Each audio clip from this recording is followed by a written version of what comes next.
ఉమ్మడి కరీంనగర్ జిల్లా జగిత్యాలలో జరుగుతున్న బీఆర్ఎస్ బహిరంగ సభకు ఓయూ విద్యార్థులు భారీగా బయలుదేరారు.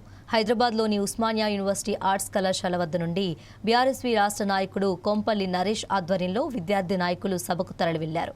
కొంపల్లి నరేష్ మాట్లాడుతూ మాజీ సీఎం కేసీఆర్ జగిత్యాలలో జరుగుతున్న సభకు రాష్ట్ర నలుమూలల నుండి బీఆర్ఎస్ విద్యార్థులు పెద్ద సంఖ్యలో పాల్గొంటున్నారని తెలిపారు. సభను విజయవంతం చేయటమే లక్ష్యంగా ముందుకు సాగుతున్నామని ఆయన పేర్కొన్నారు. అలాగే కాంగ్రెస్ ప్రభుత్వం ఎన్నికల సమయంలో ఇచ్చిన హామీల అమలులో జరుగుతున్న అన్యాయాలను ఎండగడతామని, ప్రజా సమస్యలపై పోరాటం కొనసాగిస్తామని అన్నారు.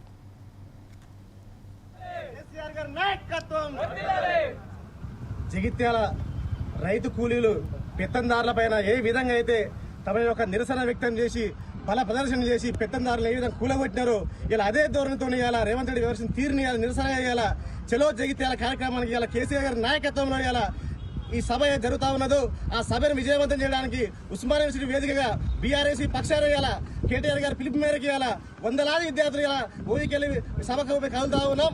ఈ సభను విజయవంతం చేయడానికి రాష్ట్ర నలుమూలల నుంచి వివిధ యూనివర్సిటీ విద్యార్థులు కావచ్చు, జిల్లా కేంద్ర విద్యార్థులు కావచ్చు, నిరుద్యోగులు కావచ్చు, ఏదైతే కాంగ్రెస్ పార్టీ ఏదైతే హామీలు ఇచ్చినదో ఆ హామీలు మొత్తం నెరవేర్చకుంటే ఇలా 2.5 years అయింది. ఆల్మోస్ట్ నిరుద్యోగులు కావచ్చు, విద్యార్థులను కావచ్చు, అందరినీ మోసించిన తీరుని ఎండగడితే ఇలా సభను విజయవంతం చేయడానికి మేమంతా ఇలా ఆర్ట్స్ కాలేజ్ వేదికగా 4 వెహికళ్లలో 40 మంది విద్యార్థులు ఇలా బయలుదేరుతా ఉన్నాం. ఈ కార్యక్రమం విజయవంతం చేయడం విద్యార్థులందరికీ పేరున ధన్యవాదాలు. జగిత్యాల రైతు కూలీలు పెత్తందారులపైన ఏ విధంగా అయితే తమ యొక్క నిరసన వ్యక్తం చేసి బల ప్రదర్శన చేసి పెత్తందారులు ఏ విధంగా కూలగొట్టినారో ఇలా అదే ధోరణితో ఇవాళ రేవంత్ రెడ్డి వివరించిన తీరుని నిరసన ఇవాళ చలో జగిత్యాల కార్యక్రమానికి ఇవాళ కేసీఆర్ గారి నాయకత్వంలో ఇవాళ ఈ సభ జరుగుతా ఉన్నదో ఆ సభను విజయవంతం చేయడానికి ఉస్మానియా యూనివర్సిటీ వేదికగా బీఆర్ఎస్ పక్షాన ఇవాళ కేటీఆర్ గారి పిలుపు మేరకు ఇవాళ వందలాది విద్యార్థులు ఇలా ఊరికెళ్లి సభకు కలుగుతా ఉన్నాం.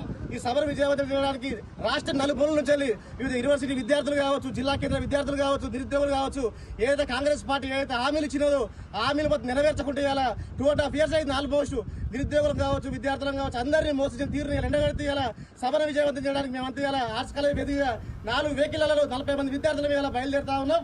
ఈ కార్యక్రమం విజయవంతం చేయడం విద్యార్థులందరికీ